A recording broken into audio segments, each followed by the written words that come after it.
It is late summer of 2025, and it's been a while since I've posted a video.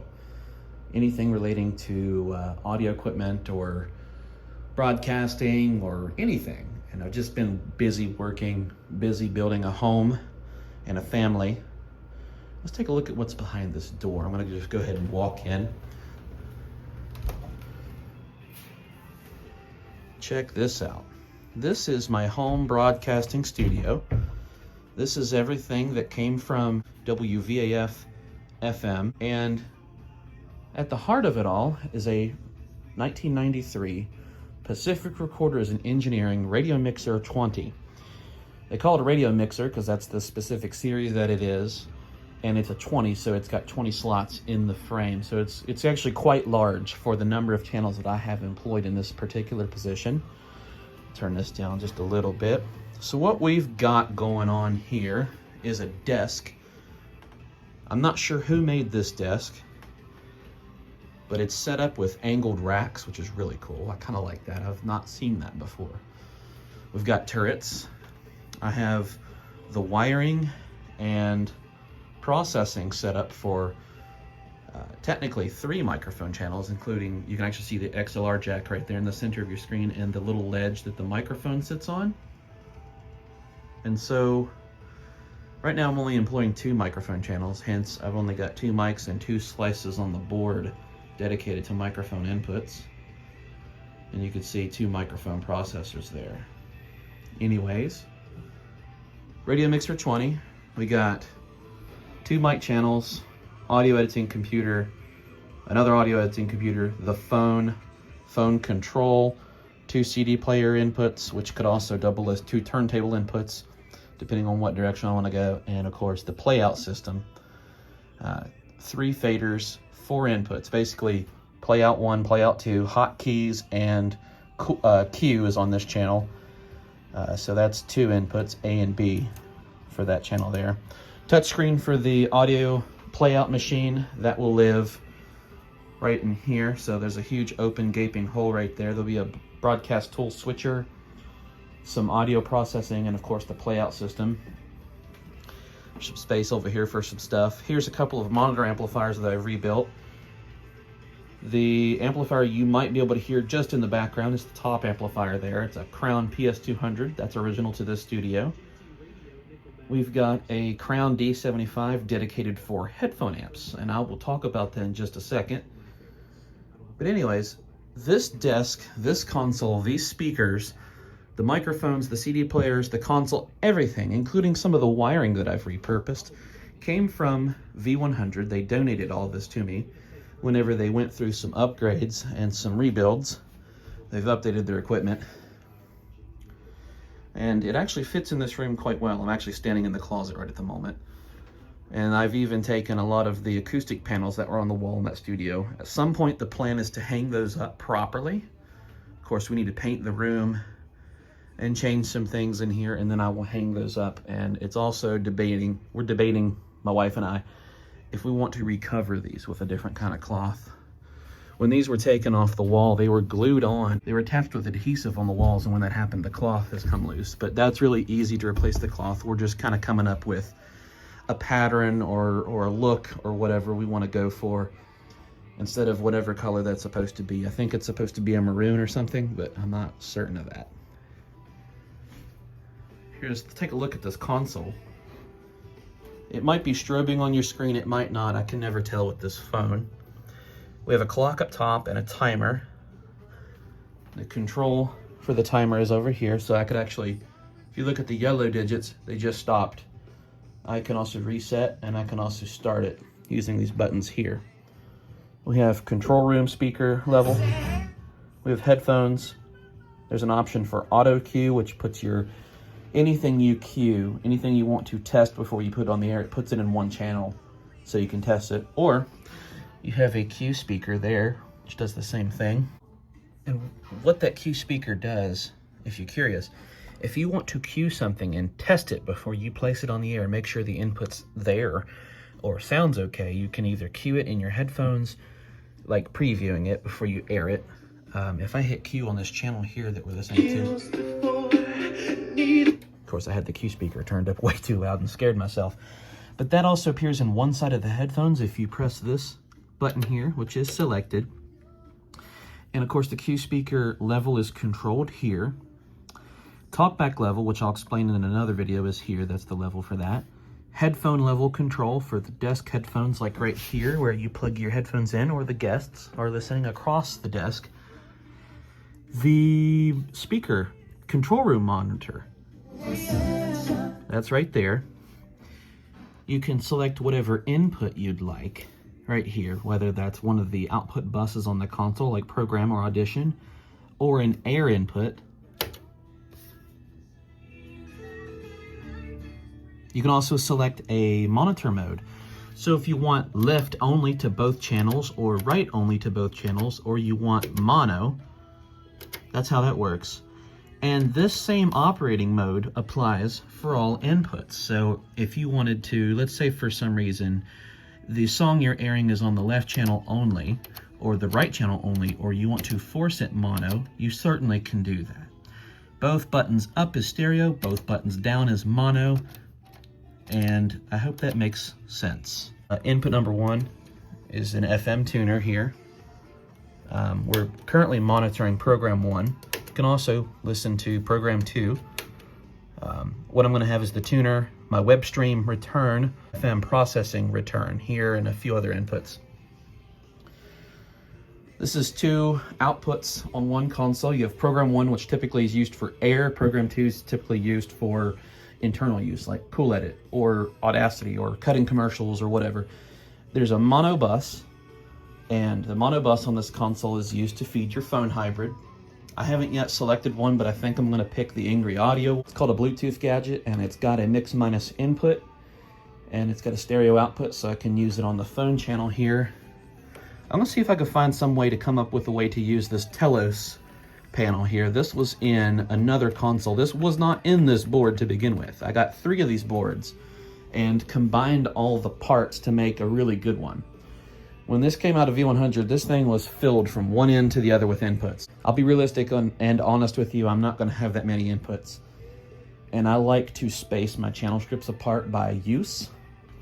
I still haven't really decided if I like these being spaced apart the way they are, or if I like things grouped together like this. But I think right now I'm pretty happy with it. You can put any number of modules in this, any number of options, and you can customize it for the use that you like. Let's take a walk around the room. Of course, this is a work in progress. I still have to paint in here. I have to hang panels. I haven't even taken the dust off the back of these JBLs. And yes, these are brackets for these particular speakers. I want to actually ceiling mount or wall mount these particular JBLs, and I'm thinking in the corners would be pretty good. Let's take a look at one of these real quick while I'm on the subject of what these look like. So that's what those look like. Those have always had the grills on them, and I'm going to leave them that way. I know I'll lose them as soon as I take them off. And I want to get those speakers up out of the way off these turrets. But for now, I just have them sitting here. You can see at one point they were hung up with these brackets, but then later on I think they invested in these pretty cool heavy-duty brackets I've never seen before, and I have all the matching hardware for this. I have 2 sets of these JBLs. Now that we're over here, you can see all the cat hair that's accumulated. Good Lord, I need to do some cleaning around here. So what happens when you have a day job and you have a full-time job on the weekends? But you can see the guest controls. Now, what this is technically set up for is 3 microphones. We have channel 1, which is the host, and you have guest left and guest right. Now, that is set up from the perspective of the person running the board. So you might be thinking, Jordan, you're cracking out. Left is over here and right's over here. Well, not if you're facing the other direction. So the channels were labeled as such. I don't know if you can see that. It says host mic and guest left. I actually have the guest right microphone channel in the closet over there. This is what that 3rd microphone channel looks like. I just wanted to throw this in there. And you can see that I've replaced all of the electrolytic capacitors on every single one of these modules. But this is what these look like. And here's the guest right module as promised. For anything and everything I'm going to be doing with the studio as far as podcasting or audio editing or interviews or radio shows or the web stream, which I will be building soon, hint, hint, 2 microphones is plenty. So I have 2 vintage Shure SM7s. These are the originals. These aren't SM7Bs or 7As or anything. These are the legit SM7s, and I just have a preference for those. That's an older one. Here's an even more ancient version. They do sound really good. They have new foam on them. OC White mic arms, XLR input. This is the controls and headphone level for that. Same thing over here for the second guest microphone position. But right now, the way I've got it set up is just one mic here. I'm right there. I have someone over here like my wife or a friend or whatever talking. And in order to retain the functionality of both of these guest turrets, meaning that one's not turned off and doing nothing, it would bug me. Even though I only have 2 mics, I have it hooked up and illuminated. So what I've done, and now this is just me being a geek, I wanted these to light up even though I'm not using a third mic channel strip. And the way that this plugs in on the bottom of the console, and I will show that in just a minute, it's just a big Molex plug, and it takes logic and 12 volts to run these off the console. The console completely controls this, and this controls the channel strip on the console. So I've actually just got this hooked up to the first channel. So I don't know if you can see that, and you could probably hear the control room speakers muting. But for all intents and purposes, the only control that needs to be messed with on this side is just left guest. So that's that one. Oh, I'm not even in focus. Hang on. See the second channel and on the board? And what's cool, that cough button temporarily mutes the channel. So this is what the back of these look like. Let me get up under here. See the desk here, and the angled rack here, and the angled rack over here, and 2 monitor amps. Control room monitor amp, headphone amp. The headphone amp controls the jacks over here. So I set a level over there, and then the guests can adjust their headphone levels here to suit them. So that Crown D75 feeds these jacks. That might be overkill, but that's the way it was hooked up. So that's the way it's going to be. Let's get underneath this console and take a look at how the wiring looks and the very beginnings of my wiring underneath there. My automation machine is not here currently, but we're playing off of the Cool Edit machine with some voice tracks that I cut. But anyways, we're underneath the console. You can see first of all, it would be wrong not to introduce this giant big ass UPS and this big giant big ass power supply. I've not had to do a single thing to this. Some of you may be horrified to know I've not changed a single electrolytic in that thing. It's perfectly fine. I measured them. The ESR is low. I'm not going to mess with it if it doesn't need it. But the console itself needed a ton of capacitors replaced. So I replaced every single electrolytic in this thing. And it perked right up. And I walked it through its alignment, which was pretty simple. This is all reused wiring. And I've redone with brand new Molex housings and new pins. These new connectors. You can see I heat shrink the tips of the wire. Here's the power supply wiring. That's an original wire here. You can see how it hooks up. So I don't know if that's completely clear. I'm having a hard time seeing what I'm aiming at here. The headphone jack for me comes from the console here, so it's just a little 1/4-inch jack which runs over to here. Here's an XLR microphone jack, which, as you can see, is not being utilized for anything right at the moment.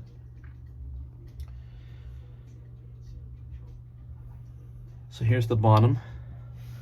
You can see the very beginnings of what I've started to wire up. Here's those 2 CD inputs. Everything is active balanced. Here's the phone input, being a single mono source. In this case, I've paralleled left and right. I guess technically I didn't need to parallel and jump the shield, but that's my OCD. I may have made that a little long, but who knows, who cares. Processing patch, and I'll explain that in another video. And you can see input 4, which is Cool Edit. And you can see the microphone inputs. And you might be wondering, well, all these other input channels say input A is being used, or input B in the case down here where the automation will be. Well, what I'm doing is instead of using the entire microphone channel, I'm only jumping in line level from the microphone processors to the patch input. So I'm skipping the entire microphone preamp in this console because I'm not utilizing it. It's all happening in the mic processors. So I'm going in balanced into the patch return on the console's channel strips for the mics, and I just find that it works pretty well like that. And here's those connectors for the guest turrets, if you want to call them that, the little guest panels. Here's all of our outputs, program 1 and 2. Again, everything is active balanced, and these are all brand new connectors I've made. I'm glad Mauser still stocks those. You can see our mono outputs and telco monitor outputs. So I'll be on one side, the phone caller will be on the other. And I'll have an audio switcher for the Cool Edit machine, so it could either listen to program 2, which is the audition on this board, or the telco monitor output, which means if I'm recording a phone call or whatever, it's a split mix where I'm on one side and the caller's on the other. And if I say something while the caller's talking, I can go back and I can scrub that, and I won't be talking over top of the caller, and I can mix it as I see fit and put it on the air that way. Let's see, there's another set of outputs and monitor outputs. But you can see basically right here, this is what we've got. And this is how it hooks up. That's pretty cool. So this is underneath the board, and I think I've shown everything I need to show. Serial number 172. And what looks like maybe residue from something spilled in it. So this is what the console looks like when you're sitting at the desk position. You can see the two microphone processors. The first one is the newest thing, and that is a Angry Audio Chameleon smooth microphone processor, which is actually tailored specifically for these microphones. All the versions of the SM7 will work with that, and there's very few controls to adjust. It's almost plug and play. And of course you got the broadcasting standard Symmetrix 528E, which I was able to tweak and mess with enough to get it to sound very similar to microphone number 1. Of course, remember, the microphones and the input channels are the same, and the same setup, and the gain structure is very similar. However, I'm using 2 different microphone processors, and at one point I had 3 of these 528Es in here when I had 3 mics, but I've decided that 3 microphones is kind of too much. 2 is plenty for all intents and purposes, but I ended up with this Audio Chameleon AI mic processor, and man, it's the bee's knees. It really does sound good. I recommend it to anybody who has an SM7. They even make one for the Electro Voice RE20.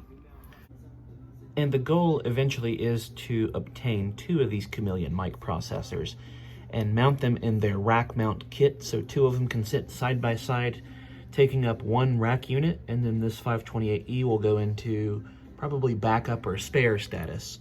And of course, above the 2 Chameleon mic processors will exist the Angry Audio Bluetooth gadget as my active phone hybrid. You can see an audio switcher here. It's a completely passive one. It's kind of there just as a rack blank at the moment.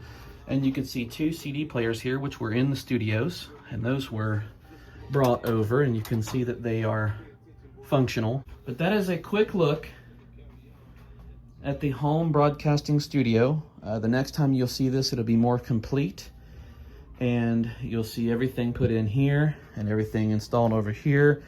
The automation system will be hooked up fully. It's going to be great. So if you guys like this kind of content, let me know. And of course, for a lot of the subscribers that I have that just like speaker videos and not just radio equipment broadcasting stuff, there's multiple types of subscribers I have, and I'm thankful for all of them. There'll be more videos of that nature to come as well, including an update video on the theater sound system that I adopted, and we'll do a deep dive on that at a later point. But anyways, thank you for watching. I hope you enjoyed what you saw, and stay tuned for more.